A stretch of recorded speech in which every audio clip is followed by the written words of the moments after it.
কথা দিয়ে কথা রাখতে পারবো না, এমন কথা দেওয়ার থেকে না দেওয়াই ভালো। এইভাবে যে আমি ঠকে যাব সত্যিই কল্পনা করতে পারিনি। 1 বছর আগে আমাকে একজন কথা দিয়েছিল এই বছর পুজোয় নাকি সে আমার সঙ্গে ঘুরবে, কিন্তু সে যে আমার সাথে এইভাবে 2 নাম্বারই করবে আমি সত্যিই ভাবতে পারিনি। দিনটা ছিল সপ্তমী, সে আমাকে সকালবেলায় ফোন করে বলেছে সে নাকি সন্ধেবেলায় আমাকে নিয়ে বেরোবে।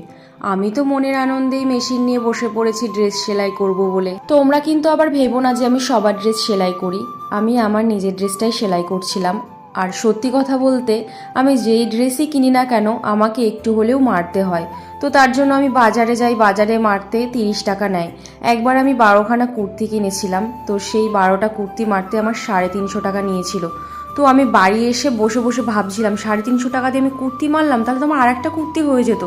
তো তারপরে ভাবলাম আমার বাড়িতে যেহেতু মেশিন আছে তাহলে কেন শুধু শুধু আমি বাইরে থেকে মারবো। তাই মায়ের কাছ থেকে সেলাই শিখে এবার থেকে যা কুর্তি কিনি সব নিজের সেলাই আমি নিজেই করে নিই। যাই হোক, আমি কিন্তু তোমাদের সঙ্গে কথা বলতে বলতে ড্রেস সেলাই করে সোজা চলে এসেছি রেডি হতে। ওই যে আমাকে নিয়ে একজন বেরোবে বলেছে, আর আমি তো মনের আনন্দে রেডি হচ্ছি তার সঙ্গে ঠাকুর দেখতে বেরোবো বলে। কোথাও যাওয়ার আগে যখন আমি রেডি হই তখন ভাবি যে একটা ভিডিও শ্যুট করবো আর তোমাদের সঙ্গে শেয়ার করব, গেট রেডি উইথ মি। তো আমার না হয়ই না, মানে কোথাও যাওয়ার আগে আমার এত তাড়াহুড়ো থাকে কি আর বলবো। তো আমি রেডি হব না ভিডিও করব বলো। তো যাই হোক, সেটা তো আমার হয় না, তো কোনো একদিন আমি চেষ্টা করব করে তোমাদের সঙ্গে শেয়ার করব।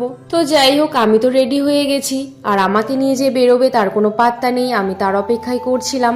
আমি ছিলাম নিচে, তো ওপরে বোনরা গান শুনছিল জুবিন গার্গের আয়না মন ভাঙা আয়না। তো যে রিলটা আমি তোমাদের সঙ্গে শেয়ার করেছিলাম, লিখেছিলাম ক্যাপশানে মনের দুঃখ এইভাবেই দূর করতে হয়, তো তোমরা আমাকে অনেকেই কমেন্ট করেছো যে আমার মনে এত কিসের দুঃখ। সত্যি কথা বলতে আমার মনে কোনো দুঃখ নেই। জুবিন গার্গ মারা যাওয়ার পর থেকে না জুবিনের গানগুলো শুনতে এত ভালো লাগে, আমার বাড়িতে বেশিরভাগ সময় জুবিনের গান চলে।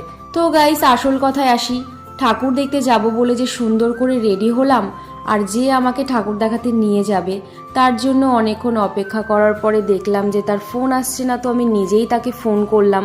ফোনটা ধরার পরে সে আমাকে বলছে আজকে হবে না, সরি, পারলে আমাকে ক্ষমা করো, তোমাকে অন্য দিন নিয়ে যাব। তো এটা শোনার পরে আমার যে ব্রেনের অবস্থা কি হয়েছে সেটা প্রকাশ করতে গেলে 10 মিনিটের ভিডিওর প্রয়োজন আছে। তো তুই যেহেতু আমাকে নিয়ে বেরই হবি না, তাহলে আমাকে রেডি হতে কেন বললি?